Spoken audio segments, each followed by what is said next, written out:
Good morning বন্ধুরা, তোমরা সবাই কেমন আছো? আশা করি ভালো আছো। আমিও ভালো আছি। দেখো আজকে এই যে সকালে উঠেই আমি স্কুল যাওয়ার জন্য রেডি হয়ে গেছি, আর উঠেই দেখি যে বাইরের চারদিকটা আজকে মেঘ করেছে। অবশ্য পরে রোদ বেরিয়েছিল, কিন্তু সকালটা প্রচুর মেঘ মেঘ করেছিল। আর এখন গায়ে সোয়েটার দেওয়ার দরকার হয় না, আর মেয়েকে গায়ে সোয়েটার দিয়েছি।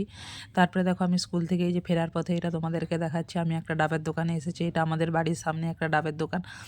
মেয়ে দু একদিন ধরে মেয়ের নাক দিয়ে শরীরের সাথে একটু একটু রক্ত বেরোচ্ছে, ওই জন্য হচ্ছে যে মেয়ের শরীরটা বোধহয় একটু গরম হয়ে গেছে, সেই জন্য ডাবের দোকানে চলে আসছি। আর কি বলো তো, ও এখনও হচ্ছে যে গামলার জলে স্নান করে, কিন্তু এখনও একটু বড় হয়েছে আর কি, গামলার জলে স্নান করলে হলে হবে না তো। আর শীতকাল তো টানের দিন, তাই হয়তো শরীরটা একটু গরম হয়ে গিয়েছে। তা দেখি এক দুদিন দেখি, যদি দেখি যে নাক দিয়ে সর্দি পড়াটা বন্ধ হয়ে গিয়েছে তাহলে ঠিক আছে, নাহলে ডক্টরের কাছে ওকে নিয়ে যেতে হবে ডাক্তার দেখানোর জন্য।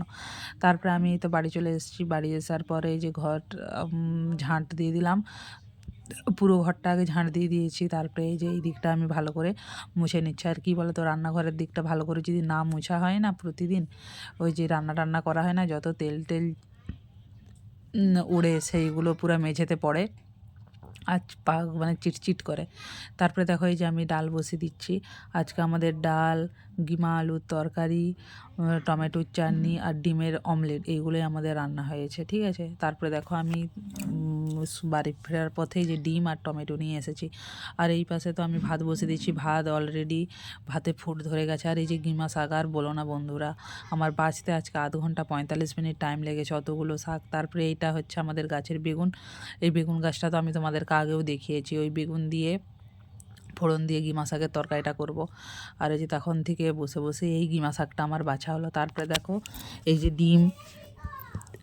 ডিমের অমলেট করছি। এইদিকে সব পেঁয়াজ দিয়ে ডিমের অমলেট করেছি, আর মেয়ের জন্য হচ্ছে যে পেঁয়াজ ছাড়া অমলেট করেছি।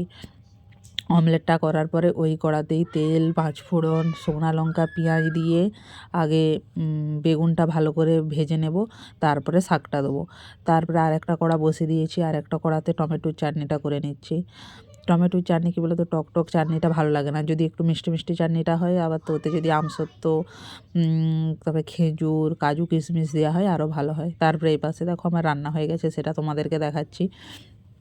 টমেটোর চাটনি, গিমা শাকের তরকারি, ডাল আর ডিমের অমলেট, এইগুলোই আজকে আমাদের রান্না হয়েছে।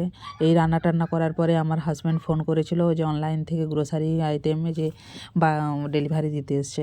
আর আমাদের তো মাসকাবেরি বাজারে অনলাইন থেকেই করি, ফ্লিপকার্ট থেকে, অনেকটা সুবিধা হয়। তারপরে দেখো মেয়ের জন্য একটা লোটো চোখে অর্ডার করেছিল, ও সেটা স্নান টান করে এসে লোটো চোখেটা খেতে নিয়ে গেছে। আজকের মতো ভিডিওটা এখানেই।